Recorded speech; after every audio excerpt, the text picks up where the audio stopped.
Welcome back. બુલેટિનમાં આગળ વાત કરીએ તો સોમનાથ ભાવનગર હાઈવેનો કેશરિયા ગામનો બ્રિજ જર્જરિત હાલતમાં છે.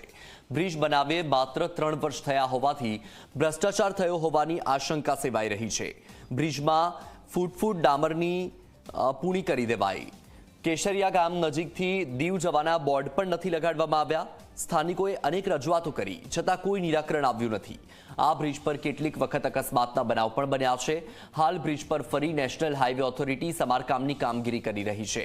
અંદાજે 6000 કરોડનો આ રોડ ભ્રષ્ટાચારનો રોડ બની જવા પામ્યો છે.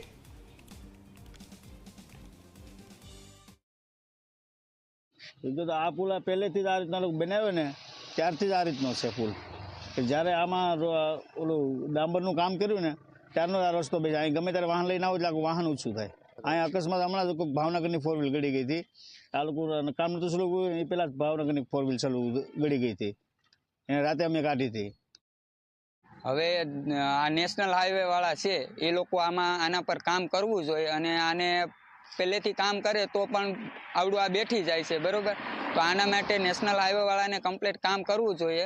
બાકી તો અમે ટોલ ટેક્સ તો ભરીએ જ છે, બરોબર. આનું કામ કોઈ થતું નથી. તમે તમારી સામે જોયેલું જ છે, આવી રીતના છે.